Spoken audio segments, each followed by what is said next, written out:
Coucou, bonjour tout le monde, j'espère que vous allez bien. Live ce soir avec Julie. Je vais chercher Julie qui va venir nous rejoindre. On va parler des chemins de votre âme, on va parler des annales akashiques, on va parler de médiumnité. Voilà, j'ai découvert Julie sur les réseaux sociaux.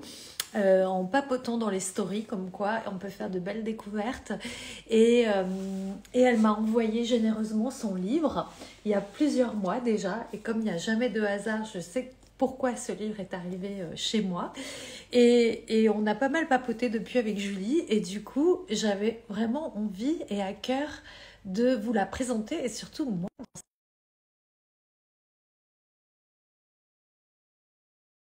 avec nous. Si vous avez des questions, n'hésitez pas à les poser. Je laisse Julie arriver. Donc, des fois, c'est un peu long. Oui, il faut que moi, je l'invite. Tadam, tam, tam. Julie, est-ce que tu es là? Yes, ça marche. Coucou! Comment vas-tu? Écoute, ça va? Tu m'entends bien? Parfaitement. Et toi? Ouais, moi je t'entends bien. Super, je vois qu'il y a quelques plumes derrière toi. C'est super. Ouais, c'est mon petit veston quand j'ai froid. Trop bien. Bon, mais je suis super contente de te retrouver ici. Ça va? T'as pas trop le trac? Ah si, mais moi je suis une traqueuse. C'est pour ça que Mais j'aime bien, bon, je me délecte de ça, j'aime bien. on Ça est fait partie de moi. entre nous. Regarde, il n'y a que des copines. Elles sont toutes là, hyper curieuses, hyper nombreuses. En plus, c'est que des filles bienveillantes qui sont là Bah pour ouais, c'est ça. t'écouter. Donc, dis-toi que tranquille. C'est comme si on était en train de boire le thé entre nous. C'est ça, c'est exactement ça. Donc, Julie, en fait, bon, on va parler de ton livre, mais avant de parler du livre, pour celles qui n'ont pas encore exploré vos archives akashiques, mais avant de parler du livre, moi, j'avais vraiment envie d'en savoir plus sur toi, parce que je te suis sur les réseaux. Je commence à comprendre que, en fait, bah voilà, tu as ce don de médiumnité ou de lire dans l'invisible depuis que tu es toute petite, que ta maman t'a vraiment aidé là-dessus. Des fois, tu parles de ta grand-mère.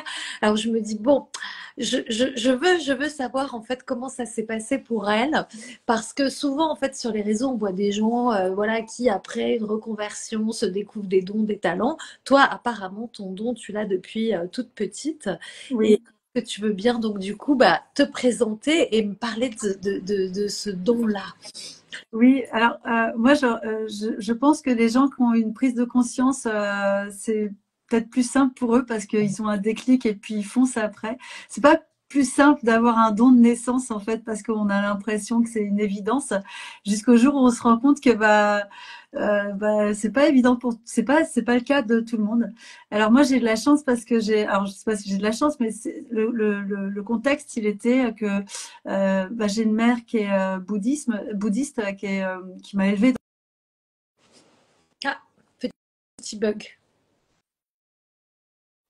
J'ai mon mari qui m'appelle en même À temps. Il chaque sait fois que que je suis tu en fais des live, mais à chaque lives, fois il m'appelle. j'ai vu, Je sais pas, il me fait il le veut coup quoi. bien.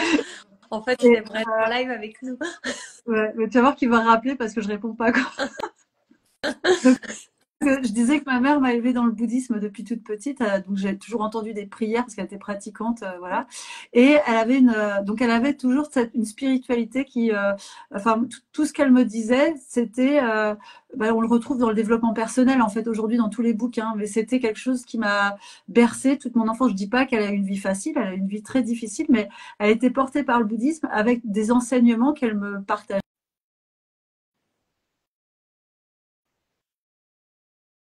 Et du coup. Ça m'a vraiment porté. En tous les cas, ça m'a résonné et ça re-résonné après quand j'étais plus grande en fait. Et puis ensuite, elle avait énormément de livres et tous les livres étaient beaucoup sur la spiritualité, sur la médiumnité. Elle faisait elle était astrologue, enfin, elle n'est pas astrologue de vocation, mais elle adorait l'astrologie et elle a toujours dit que mes planètes étaient alignées de telle manière à ce que c'était évident que voilà, j'avais des canalisations. Enfin, elle m'expliquait que j'avais des fonctions dans ce sens-là. Mais qui était elle, c'était pas de savoir que je puisse faire ça. Ce qui l'inquiétait, c'était mon hypersensibilité, parce qu'elle me préparait à me dire, bon bah par contre, il va falloir que tu travailles ton hypersensibilité. Et effectivement, j'étais très très sensible. C'était exacerbé, j'étais hyper empathe depuis toute petite, et c'était plutôt ça qui l'inquiétait. Donc elle m'a pas portée dans le sens, elle me donnait des infos comme quoi, oui, c'est évident que j'entends des voix ou des choses comme ça, mais il va falloir toi que tu puisses gérer ça et surtout ton toi avec le monde. Voilà. Donc ça, c'est quelque chose. Et ça m'intéresse justement, je te coupe parce que ça m'intéresse vraiment, c'est comment en fait justement, je sais pas s'il y a un comment évidemment, mais effectivement quand on est empathe, parce qu'il y a beaucoup d'empathes qui nous écoutent, hein, des éponges, moi je dis à mes clients, vous êtes des éponges énergétiques, donc et en même temps, si en plus toi tu captes le monde subtil, comment en fait tu navigues avec aisance, j'ai envie de dire, si tu y arrives, entre ces deux mondes, tu vois, pour pas te faire submerger et pour rester toi ancré, quoi. Alors pour ma part, moi, enfant, c'était plus difficile avec l'humain, avec le monde. J'étais forcément quand on est hypersensible, on est sujet aussi à du harcèlement, à du à la voilà, on se sent vraiment pas, on se sent flotté dans un monde qui nous ressemble pas. Euh, ça n'a pas été facile, mais j'ai ce souvenir, parce qu'on va rebondir sur ma grand-mère, que j'allais chez ma grand-mère paternelle, qui avait une forêt, en fait, et j'y allais depuis toute petite, parce que ma mère m'envoyait là-bas pendant les vacances, et j'allais me recueillir souvent, mais dans la forêt, qui était juste à côté de la maison et de ma grand-mère. Et j'ai ce souvenir de me retrouver en paix dans cet élément de forêt, et de parler, en fait, d'avoir ce discours parallèle, hein, qui n'était pas un discours verbal, mais qui était un discours un petit peu en télépathie avec ce qui m'entourait. Et je pense que, comme tous les enfants, on fabrique euh, on parle avec des éléments, on parle, voilà. Et ça a duré très longtemps, jusqu'au jour où, je me rappelle, adolescente, j'ai dû dire, mais vous, vos voix, comment ça se passe? Enfin, j'ai voulu mettre un sujet sur les voix sur la table, comme si c'était une évidence, en pensant que j'allais sortir un truc où on va me dire, mais moi, la mienne, elle me fait chier, ou ça, et pas du tout. Les gens, ils m'ont regardé en disant, de quelle voix tu parles? Et c'est là où vraiment j'ai compris que, en fait, bah, j'étais peut-être un peu schizo. Parce que c'était pas normal. En fait, ils m'ont regardé, et il s'avère que non, je suis pas. Et j'ai compris en fait ce que ça voulait dire le terme en fait médium. C'est la personne qui parle à d'autres mondes, que ce soit du bas astral, du moyen astral, enfin à d'autres plans en fait, qui relient les mondes. Mais c'est pas pour ça que j'en ai fait une vocation, que ça m'intéressait pour autant. J'étais très attirée par ça parce que c'était en moi, mais ma vie, elle a toujours essayé d'être ancrée dans le présent avec les gens, et c'était ça le plus dur en fait pour moi. Ouais, de t'ancrer, d'être dans cette vie terrestre finalement Et me sentir bien, et voilà, j'ai souvenir d'avoir été ouais. malheureuse enfant en fait pendant assez longtemps en fait, euh, par par des manques, certainement des petits manques affectifs ou des choses comme ça, mais de pas réussir vraiment. À l'époque, ça se faisait, C'est très on prenait pas l'hypersensibilité comme on le comprend maintenant. ouais. Et puis je comprends parce que j'ai eu ça aussi, c'est de grandir enfant dans ton monde parallèle. Et en fait, comment en fait tu reconnectes, enfin, moi j'avais du mal à sauter de l'un à l'autre, quoi, d'être dans mon monde parallèle et en même temps dans cette réalité qui était très dure et qui me confrontait à moi-même, quoi, en fait, finalement. Et les autres te renvoient des choses parfois méchantes, alors que dans ton monde parallèle, tout est bienveillance, tout est amour, tout est ouverture, tout est connexion à autre chose. Donc, c'est ouais. Alors, mon monde parallèle n'était pas toujours fun, parce Ah que je ouais? captais aussi, bah oui, parce que on capte aussi un peu de tous les niveaux en fait, surtout après à l'adolescence, ou un peu après sur des périodes un peu difficiles de la vie de jeune, on capte aussi beaucoup de base astrale, parce que avec la fatigue, et puis aussi parce qu'on ne sait pas toujours canaliser. C'est-à-dire que pendant longtemps, moi, je parlais aux gens, et puis j'avais derrière les entités ou les choses. Et puis vous savez, tu sais, quand on va dans un endroit où que les gens ils ressentent, c'était tout le temps avec tout le monde. Et si j'étais un peu fatiguée, c'était cette sensation était exacerbée, quoi. Et puis à côté de ça, je suis aussi énergéticienne. Donc moi, c'est l'énergétique qui m'a permis en fait vraiment de m'ancrer, d'entretenir ma matière en fait, d'entretenir mon véhicule terrestre et mon mental. Euh, et c'est bien après où je me suis dit bon bah moi je communique avec les défunts parce que je communiquais pas mal avec les défunts. Parfois je les appelais les guides pour qu'ils viennent me donner des coups de main sur des situations très difficiles parce que j'ai vraiment une équipe. Depuis toute petite, j'ai conscience que j'ai une équipe qui me donne des coups de main en fait, que voilà, qui viennent me sauver sur des situations où c'est pas l'humain qui m'a sauvé, c'est on va dire voilà, il y a eu des situations dans ma vie où je me suis vraiment sentie Mais pour épaulée. Ouais, et je te coupe, hein, mais pour que ça soit clair pour les gens, parce que là, tu as parlé du bas astral et maintenant tu parles de ton équipe qui te sauve, tu vois, et à quel moment ou comment tu pourrais aider les gens qui, par exemple, croient qu'ils canalisent ou nanana, et en fait, finalement, tu es avec le bas astral. Comment tu t'as reconnu à un moment que tu n'étais peut-être pas forcément avec ton équipe qui Je sais, j'ai toujours su, en fait, c'est un peu comme une fréquence est... radio. J'ai toujours su que, en fonction des fréquences, je sais si ça vibre bas ou. Mais ce que j'ai envie de dire par rapport à ce que tu viens de Ouais. dire, c'est que on peut très bien être médium, mais c'est pas parce qu'on est médium qu'on canalise les bonnes fréquences. Ça dépend aussi de notre entretien, notre énergie, ce qu'on entretient dans notre vie, notre manière de, voilà, si moi quand je faisais la fête, que j'étais un peu punk.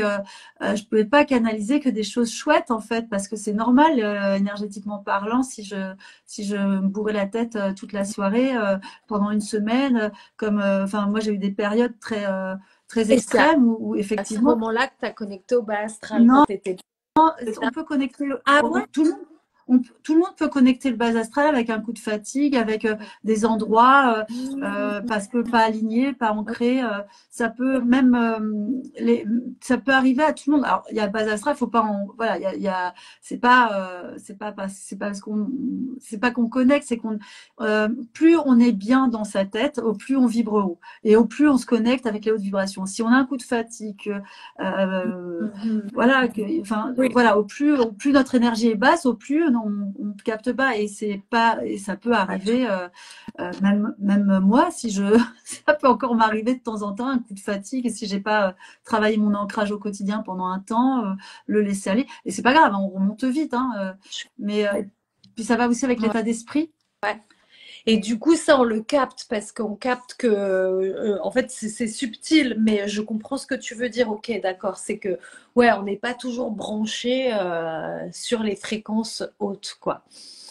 Bah non, en fait, ça va aussi dépendre de voilà de l'état énergétique dans lequel on est, mais aussi de l'état de pensée. Si on est quelqu'un qui est, si on voit toujours à moitié vide le verre, si on est toujours pessimiste, ça va dépendre aussi de l'énergie du corps, mais aussi de l'état d'esprit, d'avoir un bon mindset, un bon état d'esprit, ça contribue. Quand on est positif, de toute manière, il peut nous arriver des galères, on arrivera toujours à tendre vers le haut. En fait, c'est des choses qu'il faut entretenir. Et puis, moi, c'est vrai que dans le bouddhisme, on a ces enseignements-là. Alors, moi, je suis pas bouddhiste, hein. Ma mère, elle l'est, mais j'étais forcément influencée par cette religion puisqu'elle elle a fait partie de ma vie. Mais c'est vrai que, voilà, même le développement personnel, ça nous tire quand même vers le haut.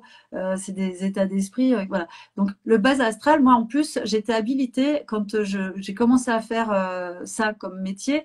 On m'a dit tu vas t'occuper du bas astral parce que tu as les épaules et tu as le charisme pour pouvoir affronter les âmes du bas astral. Donc Hmm. j'étais passeuse d'âme et j'allais chercher, alors que c'est pas quelque chose que je conseille à faire aux gens, mais vraiment pas du tout, du tout, du tout. Ouais. Mais moi c'était dans ça qu'on m'avait placée pour libérer.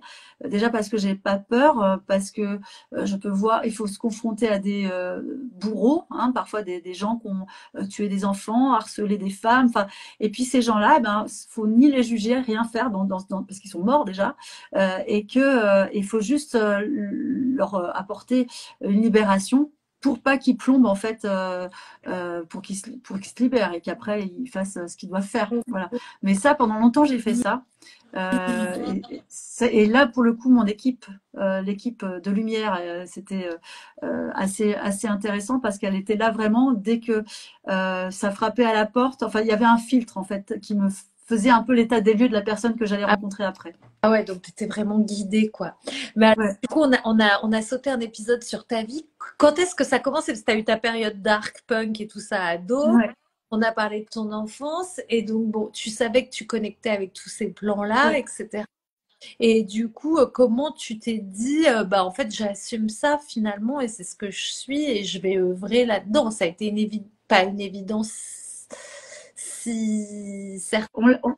On sait qu'il y a des gens avec qui on peut l'assumer pleinement parce que ça fait comme ma mère ou comme voilà certaines personnes de ma famille. Et puis il y a des gens avec qui on va pas en parler par respect aussi parce que c'est un peu comme une religion ou comme la politique, ça peut susciter des sujets de discorde où faut justifier tout ça. Donc il y a des fois je me sens, enfin j'ai pas de problème. Je sais qu'il y a des gens avec qui je peux en parler facilement, d'autres bah je vais pas l'évoquer parce que j'ai pas envie de me confronter ou de déranger non plus sur ce sujet.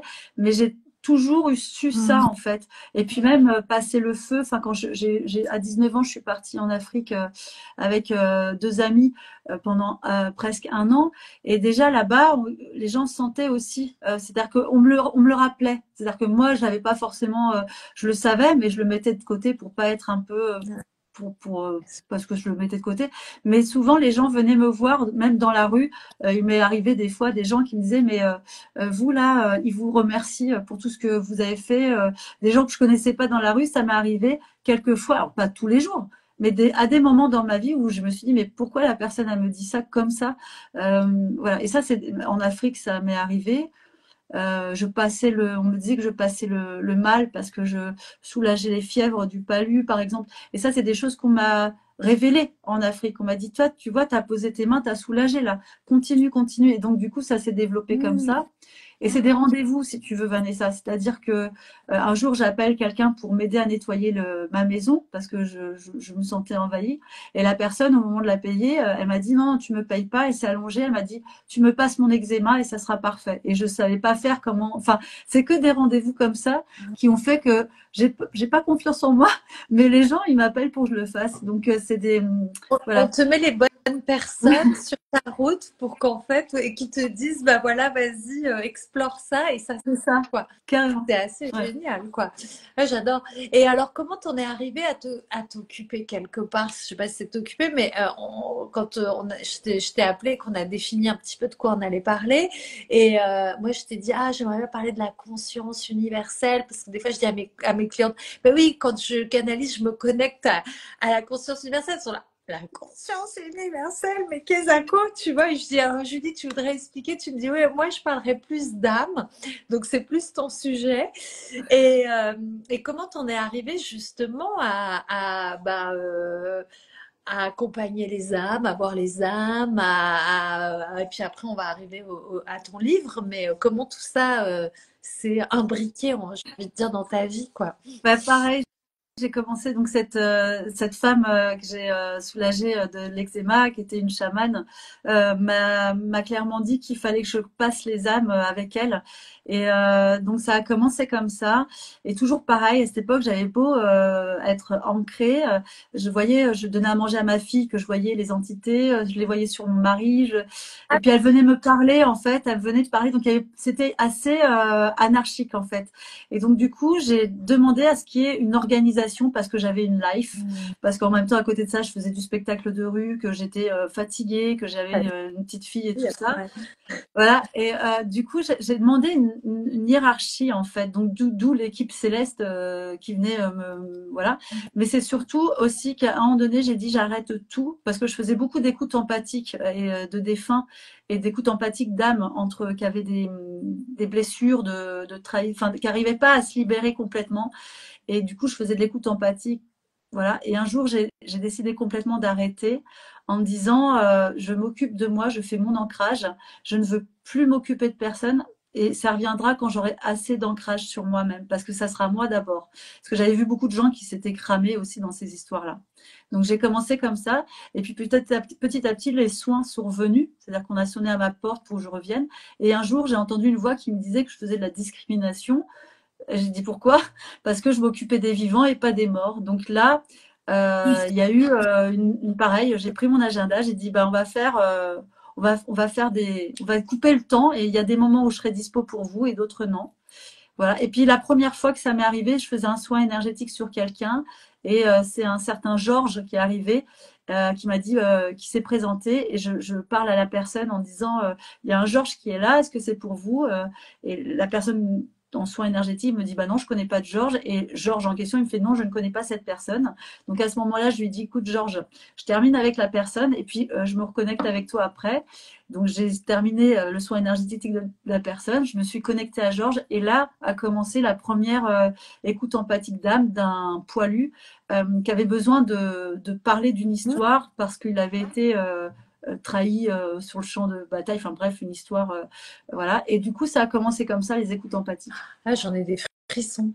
Ouais, j'en ai des frissons quand tu as parlé de ce Georges qui est venu te voir. Oui, en fait, toi, on vient te voir, quoi. On sait que c'est ouvert, qu'il y a une possibilité et on arrive à... Maintenant, je canalise parce que sinon, il y a beaucoup de gens qui. Enfin, c'était vraiment la porte ouverte.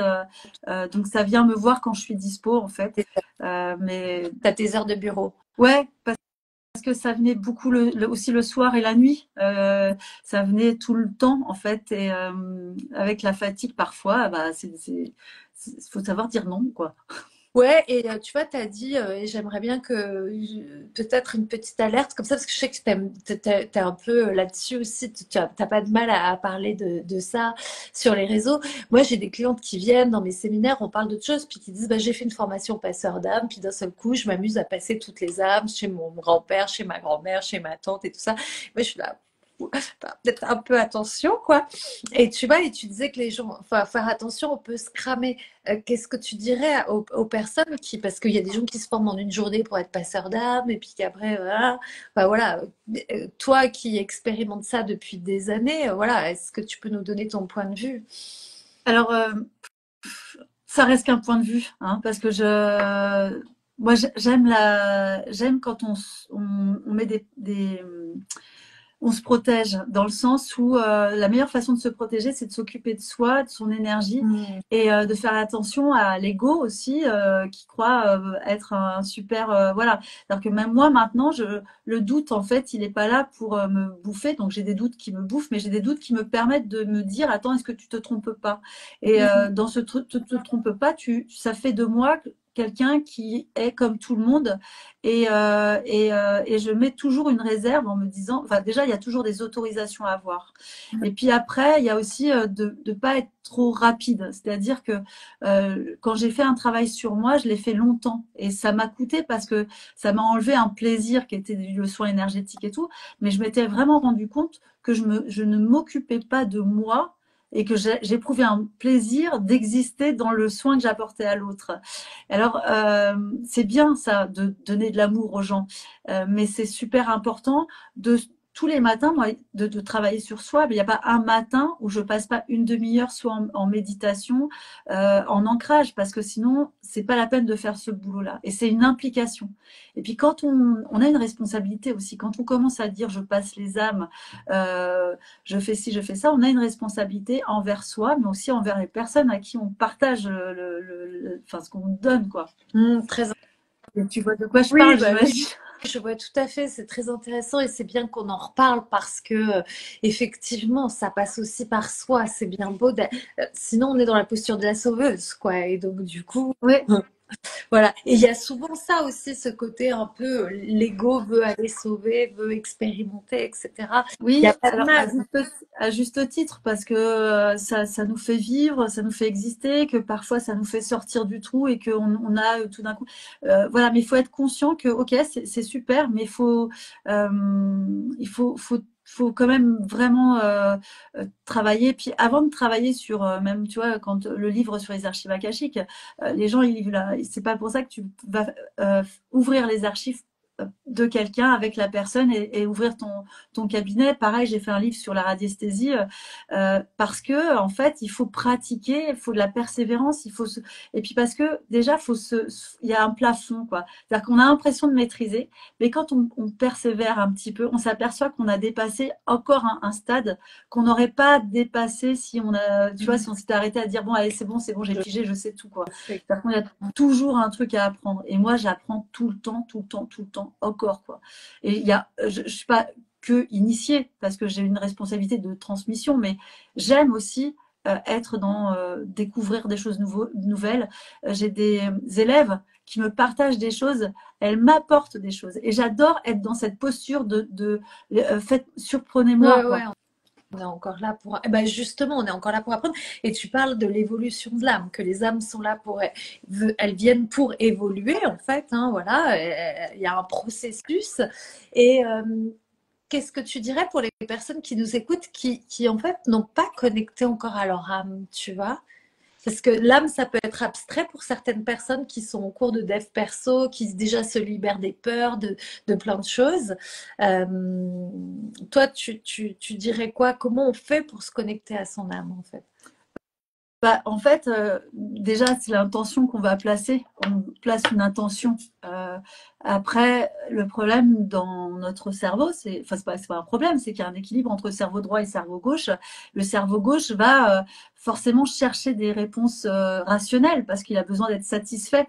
Et en fait, c'est pas avec cette partie du cerveau-là qu'on travaille dans justement cette connexion à l'âme qui est l'intuition, tout ça. C'est avec l'autre partie du cerveau. Et ça, bah, comme on est tout le temps sollicité avec notre cerveau gauche sur des choses, de choses à faire dans la journée, de réponses à avoir, bah, en fait, c'est un petit exercice à faire pour se connecter avec cette partie droite. Et ensuite, il y a plein de choses qui se passent en arrière-plan. C'est-à-dire que parfois, on n'a pas conscience que notre âme, on est connecté à elle bah, dans des plans de conscience modifiés, en méditation, dans le sommeil, dans des moments où on bug un peu, on est un peu voilà, rêvassé. Il faut savoir qu'il se passe des choses hors conscience, en arrière-plan, qui œuvrent voilà, dans notre projet évolutif. Et tu l'as très bien dit, l'âme n'a de cesse de vouloir progresser, donc elle va placer sur notre chemin de vie des choses qui vont justement être bah, en synchro avec ce qu'elle doit intégrer. Mhm. Génial. Et du coup, bah alors pour arriver sur les vies antérieures, justement, donc l'âme elle vient s'incarner, elle évolue, etc. Est-ce que de vie en vie, l'âme évolue? Comment tu vois ce cycle-là, toi? Alors l'âme, elle évolue, elle évolue de vie en vie, mais pas que.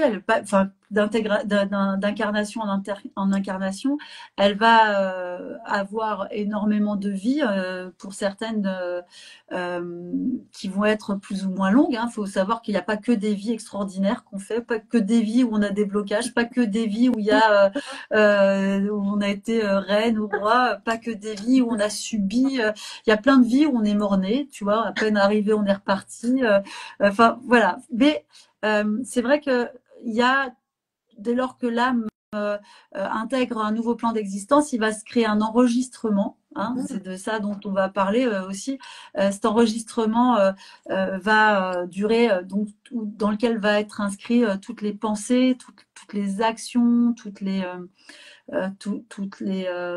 émotions, toutes les paroles, elles vont être enregistrées sur une sorte voilà, de bande d'enregistrement.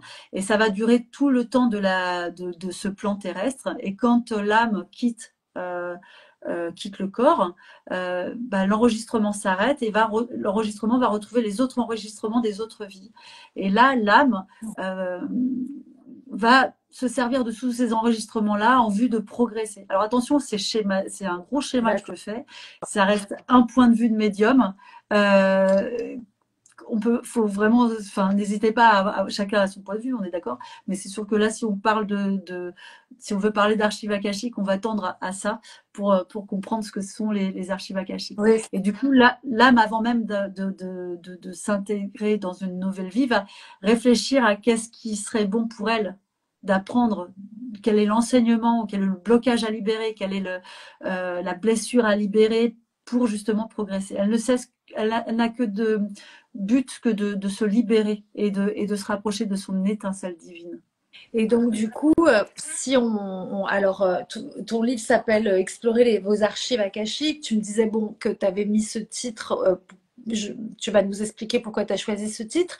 Mais ma question, c'est surtout, en fait, aujourd'hui, dans notre vie, euh, quel est l'intérêt d'aller explorer une autre vie? Qu'est-ce que ça va nous apporter pour notre âme dans cette évolution-là, de connaître un pan d'une autre, un fragment d'une autre vie. Voilà pourquoi, en fait, on a cette possibilité de consulter ces archives. Alors, les archives akashiques ou Ouais, mémoire akashique ou annales voilà. akashiques, Et pareil. pourquoi c'est pareil? Les, Tous les mots, c'est la même chose pour ouais, toi? oui, oui, annales akashiques, archives akashiques, registre akashique, mémoire akashique, c'est l'espace qui se trouve dans un plan cosmique dans lequel il va y avoir toutes les informations de l'univers. Alors c'est pas du tout matérialisable ni localisable, mais en tant qu'humain, on a besoin de créer une image, une métaphore de la bibliothèque, du disque dur, du cloud, de l'univers. Mais en tous les cas, ce que je voulais te dire surtout, c'est que cantonner les vies antérieures aux archives akashiques, c'est super réducteur. Les Ok. archives akashiques, c'est pas Ah, que des vies parallèles, c'est les informations de l'univers qu'on aille les prendre dans un présent, un passé proche, un passé lointain, un futur, potentiel futur. C'est des informations en fait. Et on le retrouve aussi dans d'autres dans d'autres cultures. Hein. Le terme archive akashique, il n'est pas très vieux. Il date du 19e siècle. Le mot akasha, c'est du sanskrit indien, mais tu retrouves en fait cette notion-là aussi. Les Grecs, qui parlaient d'éther. Tu l'as dans le livre des morts, dans toute culture, tu retrouves ce système d'espace de stockage qui est révélé après la vie, par exemple. Donc, oui, on peut parler, pour répondre à ta question, ouais. qu'est-ce qu'on peut aller chercher dans une vie antérieure ou parallèle? En fait, l'idée, c'est pas de faire des explorateurs pour être curieux, tout ça, c'est qu'est-ce qui se passe aujourd'hui qui m'empêche d'avancer? Et on se rend compte, parce qu'on va d'abord partir du ici et maintenant, et on se rend compte que dans ce ici et maintenant, il y a des choses qui bloquent. Des choses dont on ne sait pas d'où ça vient, qui ne correspondent pas forcément à notre vie, ou alors un peu de manière trop exacerbée, c'est-à-dire ok, c'est normal d'être en colère, mais cette colère-là, elle est trop excessive. Il va y avoir des blocages, des types de répétitions sur des schémas de vie. Et ben ça, il est possible que cette source-là, ce problème-là ait pris sa source dans un autre plan d'existence. Et on va aller chercher dans ces autres plans d'existence pourquoi où est-ce que le scénario, enfin quel est le scénario où ça a commencé en fait. Ce qu'il faut savoir, c'est que l'âme, quand elle meurt, quand elle quitte le corps terrestre, et avant même de retrouver une autre incarnation, il y a un mode reset. Tu vois, elle efface toute sa mémoire, le temps de sa nouvelle réincarnation, pour pouvoir se rendre plus disponible sur les nouveaux enseignements. Donc l'âme, elle arrive sur Terre, elle a oublié tout ce qui s'est passé avant pour être pleinement disponible et ok sur voilà. Sauf que même si elle a fait reset, même si elle a effacé de sa mémoire ses anciennes vies, le temps de cette vie-là, il y a parfois des petites poussières de vide, des résidus, des mémoires qui persistent et qui rebondissent. Et ça s'appelle les bagages karmiques. Donc quand ces bagages-là, c'est des dons, des qualités, des souvenirs agréables, bah, c'est tout bénef. Mais quand ces résidus-là sont issus de blessures, traumatismes, peurs, bah, ça va créer des inconforts. Et ces inconforts-là, on va pas savoir d'où ça vient. Et c'est ça qu'on appelle les blocages karmiques. Et c'est ça, du coup, qu'on va apprendre à libérer, entre autres, dans l'espace Par akasha. exemple, je vais te dire un truc un peu simple comme ça, mais moi j'ai très peur d'aller sous l'eau, tu vois, et j'ai toujours l'impression que je vais m'étouffer, que j'ai été noyée dans une autre vie, peut-être quelque chose comme ça, tu vois. Voilà. Tu vois, je me dis, est-ce que c'est quelque chose que je peux aller voir dans mes archives, par exemple, et qui se libérerait là, dans cette vie-là? Tout à fait, en fait. Déjà, en plus, il faut que tu te fasses confiance parce que quand tu touches du doigt une hypothèse, on va dire, donc toi, tu vas dire j'ai besoin d'avoir une réponse rationnelle parce que ton cerveau gauche, il travaille, mais spontanément, tu as dit je me demande si dans une autre vie, j'ai pas eu ce trauma-là d'être morte noyée parce que là, il y a pas d'explication à cela.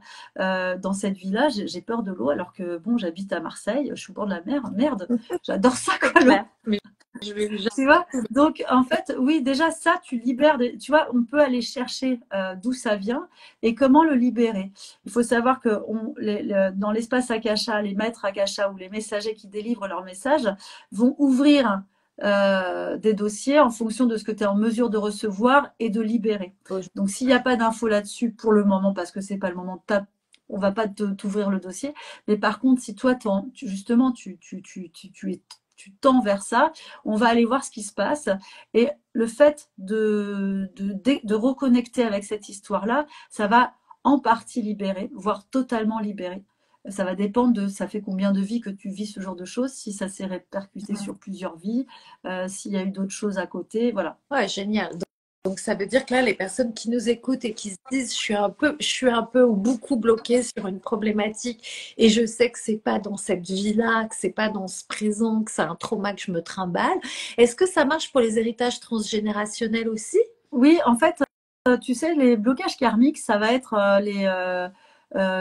voilà, les bagages transgénérationnels, ça va être les blessures qu'on a subies, ça va être les contrats qu'on a faits. Alors, donc, quand je dis blessure ou souffrance, c'est pareil. Quand je dis contrat, tu sais, c'est parfois quand on contracte un engagement, un adage, que ça soit je jure que je ne te quitterai jamais, mon chéri. Et puis du coup, bah, dans une autre vie, bah, impossible de trouver un autre mec parce que on s'est engagé déjà dans une autre vie. Par exemple, je te le fais le truc un peu comme ça, mais Un peu voilà. Donc tout ça, tu as aussi des vortex qu'on appelle les vortex temporels ou de lieux, c'est-à-dire que tu es attaché à un lieu ou alors tu es carrément pas du tout attaché à un lieu, c'est un lieu qui te repousse parce que toi, dans une vie, tu as vécu sur un lieu, tu as été sacrifié, puis il se trouve que ce lieu-là, c'est aussi un lieu de sacrifice. Donc ça fait résonance avec un trauma que tu as vécu, ou alors même c'est carrément le lieu où tu as été sacrifié, on ne sait pas, bref, ça peut être des résonances comme ça peut être carrément dans le lieu. Et puis le vortex temporel aussi, les dates, les saisons. Je comprends pas pourquoi je déteste Noël, c'est viscéral, je comprends pas, pourtant voilà, et tu vas t'apercevoir que à cette date-là, il y a eu quelque chose où tu étais peut-être que tu étais cathare et que justement à cause de du christianisme, enfin tu vois, il y a des résonances comme ça. Et c'est des mille et une formules. Et parfois, c'est des choses très, très simples. Les gens, parfois, ils aiment bien les super scénarios, mais parfois, c'est des scénarios qui sont très simples, mais très intenses dans la vie. Ouais, ça peut être un petit, oui, une petite chose vécue et que la personne a vécu comme quelque chose de dur et de lourd. Ouais. Et pas que dans une autre vie, hein, j'insiste, ça peut être aussi sur ta vie actuelle. Ça peut aussi appartenir à ta famille, à ta lignée, ça t'appartient même pas, comme on le disait tout à l'heure. Tu vois. Et donc, du coup, avec ton livre, enfin, moi, je l'ai lu, tu vois, et je me dis, bon, c'est ça, on va bien au-delà des archives pour celles qui l'ont pas vu au début de live. Pas Donc, du tout, parce que tu es court. c'est une vraie Bible. En effet, alors regarde, c'est pas que je me suis arrêtée là, c'est qu'en fait, je ne suis pas allée consulter les archives. Donc, j'ai mis ça sur la méthodo en me disant un jour, quand je me sentirai prête, parce que pour vous dire la vérité, j'ai pris une séance avec Julie à la fin du mois, donc je veux d'abord explorer avec Julie comment elle fait sa séance pour après me faire confiance et y aller moi aussi, tu vois. Mais c'est une vraie Bible parce qu'en fait, au-delà des archives, j'ai envie de dire, c'est presque un manuel pour les gens qui veulent commencer une vie spirituelle. Parce que Oui. tu parles des corps subtils, bah, tu parles de l'aura, des corps physiques, des chakras, il y a des méditations. Enfin voilà, c'est pour quelqu'un qui a envie de plonger dans une vie plus spirituelle, tu vois, par rapport au dev perso, du travail déjà sur les premières couches Ouais. avec toi-même et qui veut aller dans la spiritualité. Je trouve que c'est un bon outil. Et, et en fait, j'ai envie de dire, toi, tu fais aussi des formations où tu formes les Oui, femmes. ouais, bah, je donne des formations. Je donne des formations, donc une en présentiel là qui va avoir, enfin en présentiel en Zoom, pardon, en distanciel en Zoom en février, parfois en présentiel. Il y a eu des formules où les gens m'invitaient sur un week-end où j'allais dormir chez eux et ça Trop s'est bien. fait en Suisse notamment, c'était génial. D'ailleurs, je vois Lucia qui est dans le coin, où du coup, bah, j'ai pu pendant, j'étais en immersion chez les gens, donc par contre avec un groupe avec 5 personnes minimum, Donc, elle et où forme le groupe, et puis après, tu viens, t'es logé, et puis tu fais la formation sur place. oui, sur un jour et demi, enfin sur le samedi et le dimanche. J'adore. Et puis en distanciel aussi. Donc le distanciel, ça va être un peu sur du long terme, ça va être une fois par semaine pendant un mois. Et ce que j'insiste, c'est que bon, je peux donner une méthodologie, voilà, je peux accompagner, mais ce qui fait, et je pense que c'est partout pareil dans tout ce qui est euh, voilà, tout ce qui est spiritualité, ésotérisme, c'est vraiment la pratique et le travail sur soi. C'est pour ça que dans ce livre, ça se cantonne pas qu'à une prière et une méthodo parce que ça serait, en fait, ça serait que du vent. En fait, ce qui fait la croche, c'est de prendre conscience qu'on rentre dans un espace sacré, c'est de prendre conscience qu'on est plus dans notre univers, le temps. Voilà, c'est comment justement accéder à notre sanctuaire. Et pour ça, bah, ça se travaille au niveau du mental, du mindset, de l'énergétique et de prendre conscience que tout est énergie, qu'on est énergie et qu'il faut vraiment travailler dans ce sens-là. C'est le plus important. C'est vraiment le travail et la persévérance qui va faire le Et truc. c'est vraiment ça, en fait, tu as raison, dans le livre, c'est vraiment, tu pénètres un univers, j'ai envie de dire, voilà, qui te fait lâcher le mental. C'est pour ça que je te disais, c'est plus que une méthode, c'est en fait, voilà, entrer dans le monde, bah, en fait, subtil, le monde invisible, comme on a envie de l'appeler, et de voir qu'il y a plein de possibilités et qu'il se passe aussi plein de choses et qu'il y a plein d'informations là-bas. Et c'est pour ça que je te disais, moi, j'y suis pas encore allée parce que c'est comme si, en fait, bah, déjà, c'est de se nourrir de tout ce que j'ai appris dans le livre et de se dire, bah, peut-être un jour, quand je serai prête, petit à petit, etc. Mais ça m'intéresse de tes formations sur un jour et demi en week-end, etc. Donc, dans les formations, en fait, tu apprends à pratiquer surtout, c'est ça? Oui, donne la méthode, je donne les bases, surtout quand pour les gens pour appréhender ensemble. Et puis on pratique quand même. Hein. Le but c'est quand même de rentrer dans le vif du sujet. Euh, et puis voilà. Après, c'est vrai que plus on pratique, au départ on va poser des questions qui vont tourner autour de nos problématiques. Voilà. Ouais. Mais on peut aller beaucoup plus loin sur des questions. C'est-à-dire que Akasha, c'est une source infinie d'informations. Donc, au-delà de notre personne, on peut aussi aller explorer l'espace Akasha sur des plans complètement différents, visiter. Voilà, c'est vrai, pas tout le temps se cantonner à nos problématiques de aujourd'hui j'ai un problème avec mon mec ou ça peut, hein, c'est très bien, mais on peut aller encore plus loin que c'est au-delà d'une simple guidance en fait. Et puis dans l'espace Akasha, ceux qui nous délivrent les messages, c'est bah, les maîtres Akasha, ça va être des maîtres ascensionnés, des archanges, des des anges gardiens de notre vie, mais les anges gardiens aussi d'une autre vie, de la vie dans laquelle on était. Ça peut être des guides conseillers, ça peut être des êtres de notre lignée familiale, ça peut être des êtres aimés, des êtres chers. Tous ces gens-là vont apporter des anecdotes. Et quand on pratique avec le temps, on comprend qu'ils ont tous des vibrations différentes. Et quelque part, c'est pas important de savoir qui c'est quel archange qui vient, c'est comment il s'appelle mon guide. C'est juste de cueillir les messages. Parce que ces messages-là, comme je l'ai dit, c'est des choses qui sont utiles dans l'instant T, que l'on peut cueillir aujourd'hui, qui sont bonnes pour nous. Parce qu'il faut savoir que dans l'espace Akasha, il n'y a aucun jugement. Tout ce qui est dit, c'est avec de la bienveillance. Et c'est ça qui fait qu'on sait qu'on est dans cet espace-là. C'est que tout ce qui est dit, c'est des ouvertures. C'est pas t'as pas bien fait ton truc, t'as pas. Enfin, il n'y a aucun jugement là-dedans. Et ils vont justement agencer et ouvrir en fonction de toi, comment toi tu es prête à avancer. Et quand tu disais qu'on pouvait pas forcément, enfin, c'est pas que forcément notre vie, nos petits problèmes, nos petites, voilà, problématiques personnelles qu'on pouvait Là, je vois ma fille. J'ai ma fille qui est là. qui est en live, qui nous regarde. Ouais, de son internat. Et du coup, voilà, c'est vraiment une lignée de femmes, la grand-mère, la mère, la fille, etc. J'adore. Et, euh, et donc ta fille est très connectée aussi? Oui, si elle veut. En fait, on a son libre arbitre. Il faut se dire que, et je le dis à tous les jeunes, on a le droit de croire et de plus croire, en fait. Il faut vraiment s'autoriser à ça, de pas, voilà, c'est des rendez-vous, en fait, avec notre âme, dans le sens en conscience. Et de toute manière, si on n'a pas envie d'être en conscience, l'âme, elle travaille de toute manière en arrière-plan. Mais c'est bien aussi de se dire, on n'est pas obligé d'être médium, on n'est pas obligé d'être sensible, on n'est pas obligé d'être tout le temps dans l'hyper D'aller bisounours monde. Voilà. Oui, oui, c'est ça.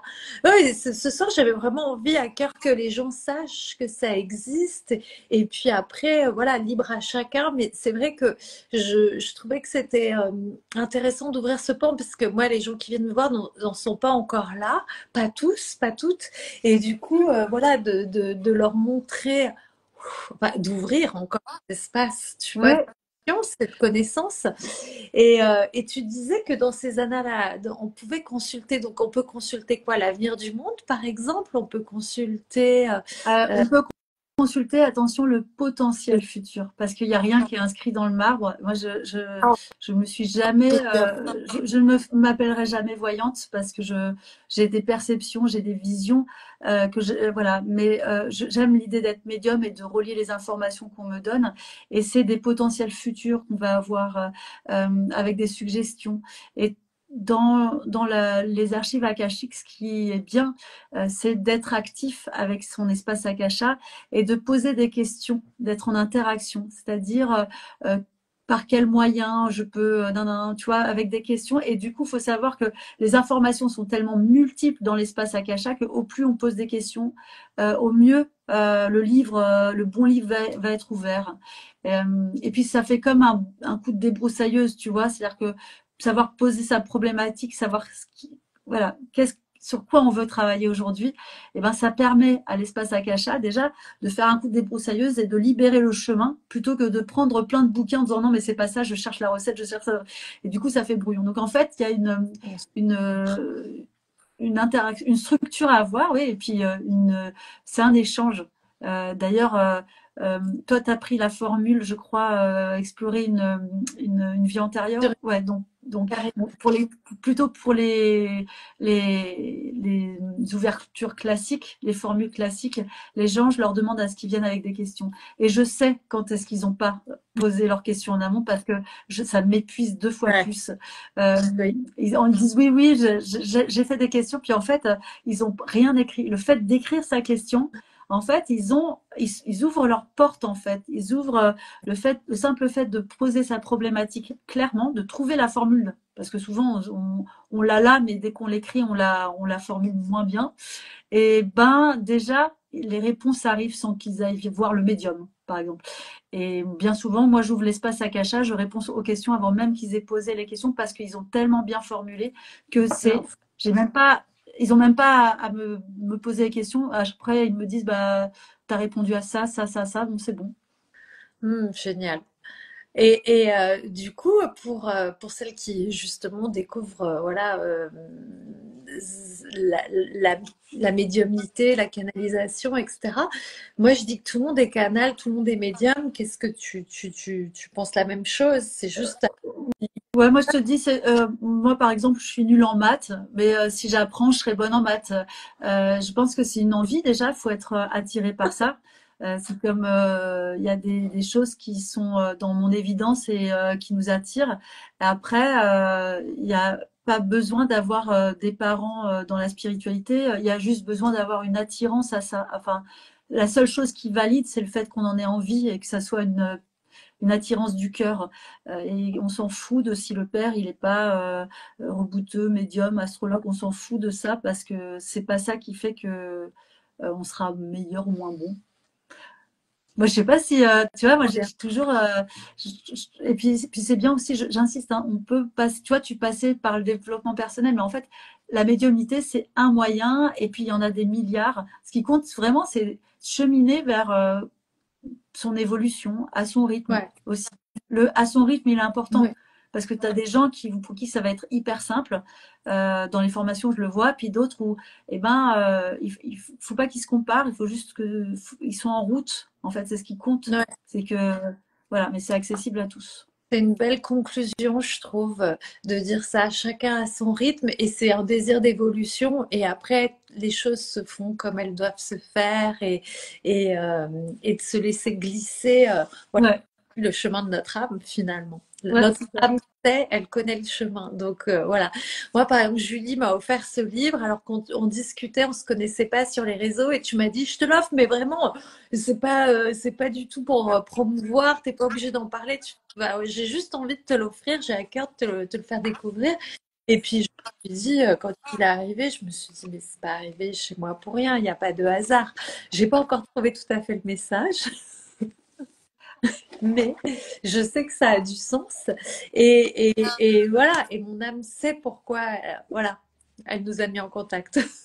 Ouais, c'est chouette. Je me rappelle très bien, en fait, j'étais tombée par hasard sur ta story où tu râlais parce qu'il y avait quelqu'un, je sais plus quoi. Et puis je dis, ah bah attends, tiens, je te fais un cadeau pour la C'est peine. ça, je râle beaucoup. Non, c'était la seule fois, mais j'aimais bien ta dynamique. J'aimais beaucoup, bah, j'étais attirée par ce que tu dégageais aussi et ce que tu partageais aux gens. Ouais, C'est pour ça que je me suis abonnée à ta trop bien. page. Bah, moi aussi, merci Maryse qui dit merci à vous deux, merci à tout le Oui. monde. Ah, Marie, elle fait de la communication animale, par exemple. Génial. Ouais. Et elle se sert des archives akashiques pour ouvrir, voilà. C'est-à-dire que les archives akashiques, là, le protocole, tu peux t'en servir pour, euh, pour faire n'importe quelle autre chose, en Ah, fait. génial. Donc, je vous recommande évidemment le livre. Et puis, on en parlera. Mais moi, j'aimerais beaucoup t'inviter, Julie, à venir faire une petite formation quelque part dans le sud de la France. Ah oui, non, mais j'adore. J'ai de la famille, ouais, j'ai de la famille à Avignon. Bon, bah voilà, c'est Pas loin. ok. Bon, bah on va organiser ça. Donc, s'il y a des gens qui sont intéressés pour, voilà, pour suivre une formation dans le sud de la France avec Julie, on l'invente là, voilà, ça vient là comme ça maintenant. Vous me faites un message, vous faites un message à Julie. On fait une petite liste et puis on lance une date. Ce serait Trop bien. génial. Ouais. Ah ouais, moi j'adore Marseille en plus. J'adore. Bon, bah, trop bien. On va faire ça. Et puis, vous aurez le replay, évidemment. Je laisse le replay sur ma page. Je te l'enverrai, Julie. Merci à toutes les personnes qui nous ont suivis, qui étaient là. Si vous avez des questions, n'hésitez pas à écrire à Julie ou à moi en privé. On est en dispo. On est dispo, je veux dire, ou à nous taguer sous la vidéo pour qu'on puisse voir vos commentaires et vos questions. Et bah, merci infiniment, Julie. Ça s'est bien passé, tu vois. Ouais, trop bien. Merci Vanessa. Merci pour l'invite, Vanessa. Merci à tous ceux qui étaient Merci à présents. toi pour ce que tu as partagé et ça ouvre un pan de possibilités, un peu de conscience, un peu d'amour, un peu de bienveillance. Donc merci pour tout ça. Bonne soirée. On se dit Ouais, ciao. Bonne soirée. à À bientôt. bientôt. Salut Vanessa. Merci Salut à tout le tout monde. le monde. Bye. Ciao. Oui, oui, l'interview sera rediffusée. Tu pourras la voir sur ma page et je l'enverrai à Julie aussi.